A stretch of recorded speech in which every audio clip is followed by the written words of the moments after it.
Welcome to another Founder Wisdom Pod coaching edition with Andrew Tallents. He is a conscious leadership coach, also an author, motivational speaker, and self-coaching expert. Self-coaching is quite interesting. I love that niche. He is the founder of the Tallents Partnership. That's his company. This pod is brought to you by podpar.com. That is my podcasting agency. If you want to start a podcast and scale the unconventional way, monetize your podcast, because most people give up podcasting because it's not profitable. I help you scale podcasting so that becomes your ikigai. Andrew, welcome to the pod. Tell me a bit more about yourself and about the Tallents Partnership. Yeah, thanks for inviting me on, Charles. So I'm a grandfather. I think I mentioned that earlier to you on the call. I'm 54 years old. I've got a daughter who's now got a daughter herself, so it's lovely to spend time with them. But in terms of my profession, I was an executive search consultant working globally for about 20 years and built up a great network. And then 7 years ago, set up my own business to focus on coaching. And what I do now is enable leaders to learn how to coach themselves over time using training, coaching, and AI tools. AI tools catches my attention. What AI tools should I use to self-coach? I use OpenAI, have it on my iPhone, and I chit chat with it. Sometimes when I'm having a bad day, I chat with Hey Pi, and yeah, I use these apps. It just increases my curiosity, increases my knowledge, my neurons, better my emotional state. So what other tools should I use to self-improve on my own? Yeah, they're great tools, but the one that I'm working with now, it's going to launch in March of this year in terms of full scale, is an app that allows you to reflect 4 or 5 different iterations rather than just being given answers. So if we reflect on our own problems, our own resources we have available, we usually have our own solutions. So it's like a triage coach. There are certain times you will need to go and see a coach, but most of the time you can use reflective AI tools to ask questions of you about what you've done it before, what you can draw upon. So watch this space for March when the product will be launched. Interesting. What other non-AI tools should I use to improve by my own? And even before that, the tools like how can I establish the habits and the mental routine to take time for myself and take time to really improve? Yeah, it's a great question. That's why I wrote a book back here during COVID. It was called Self-Coaching for Leaders. And the whole focus was on for a leader to go and learn the techniques in that book. So the best way to describe it is it's separated into 3 areas for an individual. So the first is to reconnect with who you are as a human being. So many of us forget who we are. We've been shaped by systems, by environments, and we lose sight of who we were as a 7-year-old. So it's really reconnecting with that authenticity and the essence of who we are. The second thing is, once we've done that, is to actually really refocus on what it is we're here to do. So get rid of everything else that we shouldn't be doing, all of the stuff that's on the outside, and really focus on what's important to us that enables us to be successful.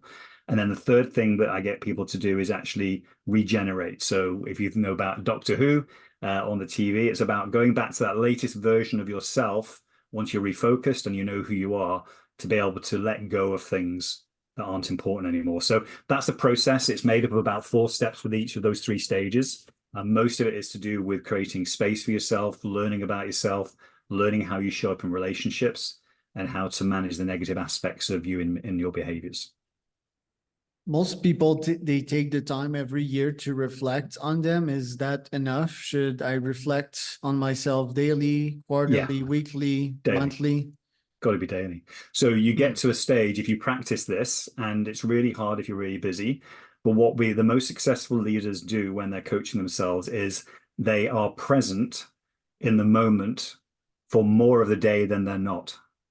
And I've got my wife here who, if she's talking to me in the evening and I'm tired, even though I'm going, yeah, I'm not really listening. I'm not really present.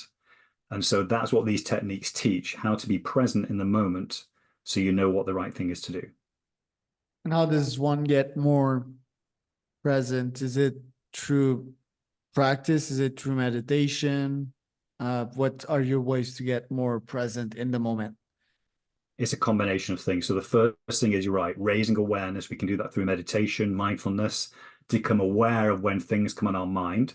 and then we've got to get better at letting them go.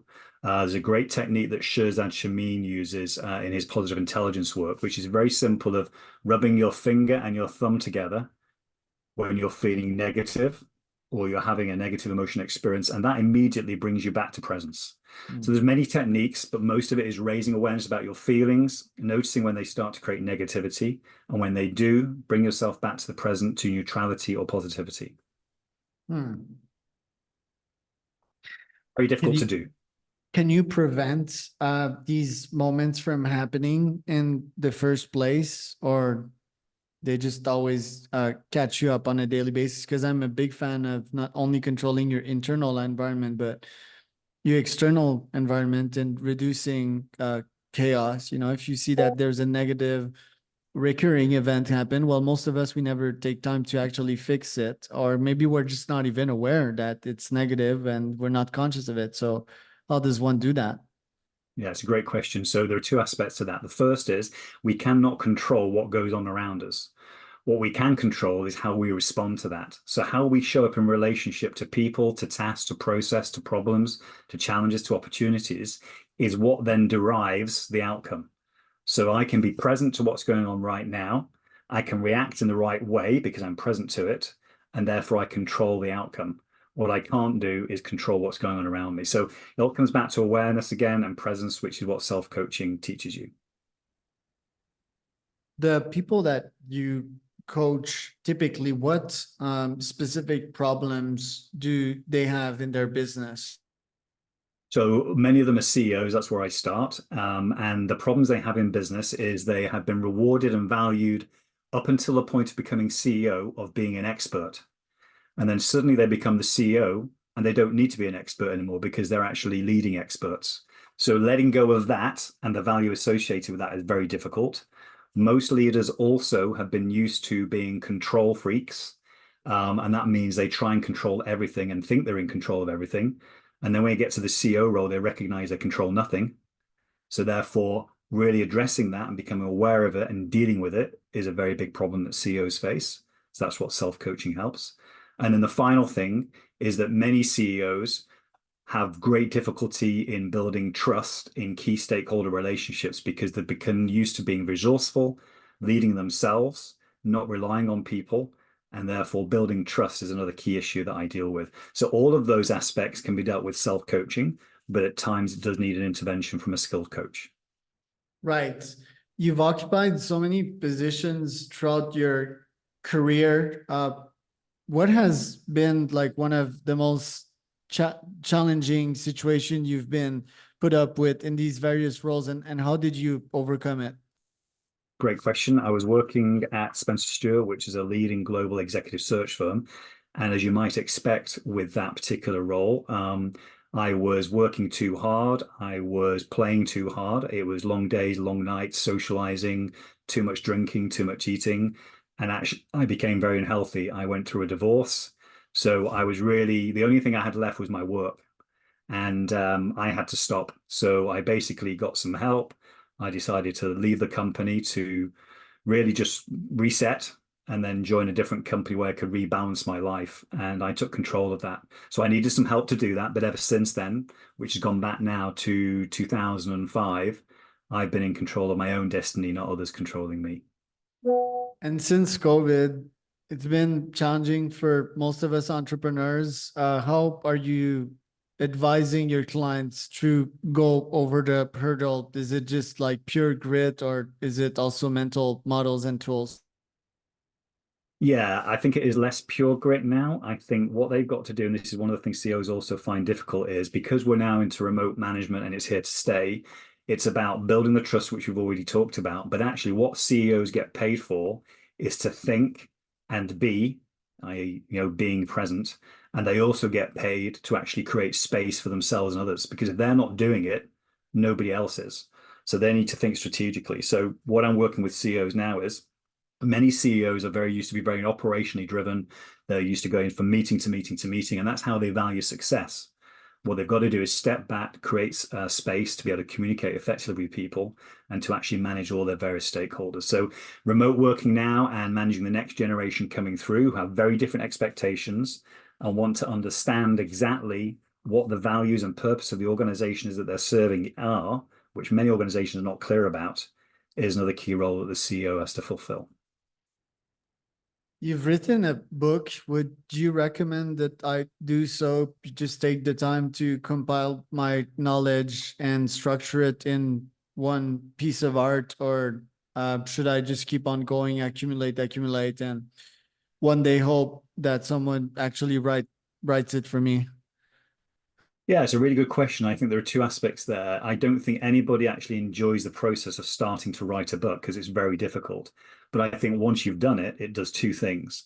One, it enables you to reflect on everything that you've done and the value you've created and also shared that with people. But secondly, it enables you to move on to a different plane because you actually recognize and absorb exactly where you've got to in life. So for me, it's definitely worth doing. I'd recommend that you do it. You can work with various specialists to help with that. I published through Amazon in the end, and yeah, it's the best thing I ever did. The speaking gigs that you get nowadays, where do they come from? Do you get them yourself, or do you have an agent? Great question. At the moment, it's through network because I've got a great network. Most of it has been through people I already know, introducing me on similar stages. But 2024 is going to be a different year for me in terms of actually maybe partnering with an agent this year. So I'm getting to that stage where that's required. The clients that you target in your consulting practice, do you focus on one specific niche, or do you get something out of this variety? Do you get like insights out of working with so many industries? Great question. So I don't go by industry. What I go with is the CEO who I work with needs to be of a mindset where they're willing to learn about themselves, develop themselves, and recognize they don't know everything.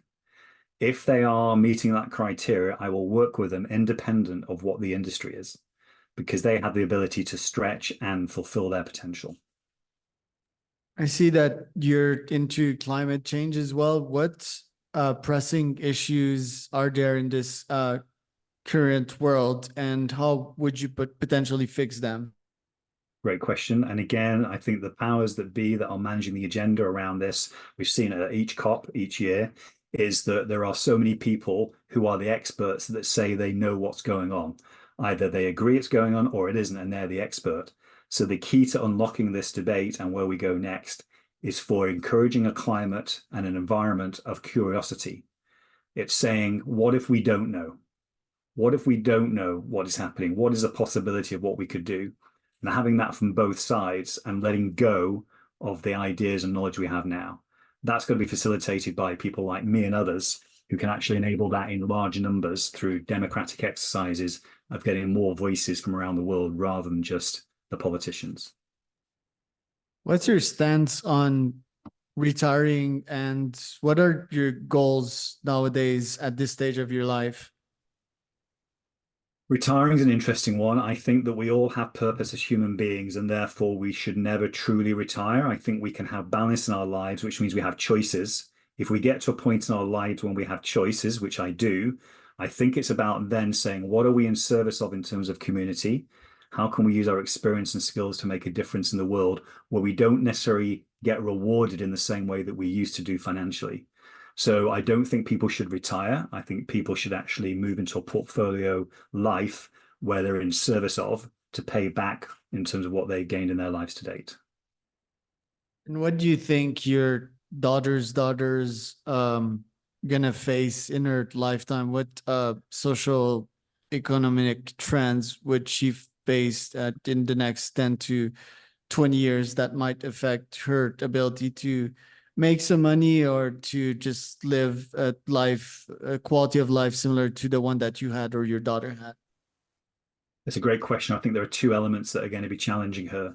The first is the way that relationships are breaking down generally around the world now. There are many reasons for that. Social media and the way we communicate is harnessing that. I think the second is that the individuals of their age now, 1 to 5 years old, the whole education system has got to change around them. So the education system at the moment is broken. AI has shown that.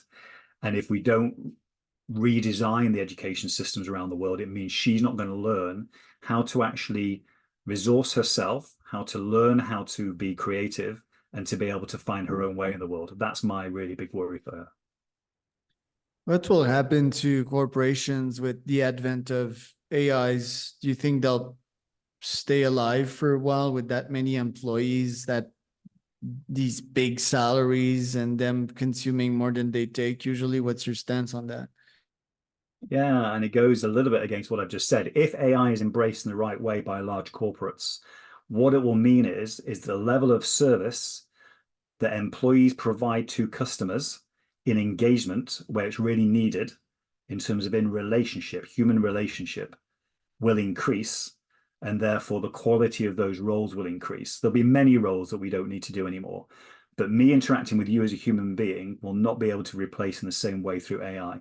So I think for the next 10 to 20 years, that'll be the big shift. There'll be a big shift into relationship management. That's where the skill sets will be required. And obviously in terms of servicing AI from a technology perspective. I can very much see an AI asking equally or even better questions than I do right now, and giving you hints of emotions and speaking slowly like I'm doing, and making you think that, I'm all about connections. I think the technology is there for that. So what would you I agree, think but it comes about back this, to, and yeah, what would that bring like to relationships as well, like having an AI girlfriend or wife? I think it will bring it if you can't get a real one. But I think, for me, conscious leadership and consciousness is something that really is not very well understood at all. What we do know is that human beings possess it, and we are unique in that sense. And what we haven't seen yet is that AI can be recreated in that way. So there is a different kind of connection. I hear what you're saying, and at a transactional level, and it's already happening now, we can interact with AI to have a relationship.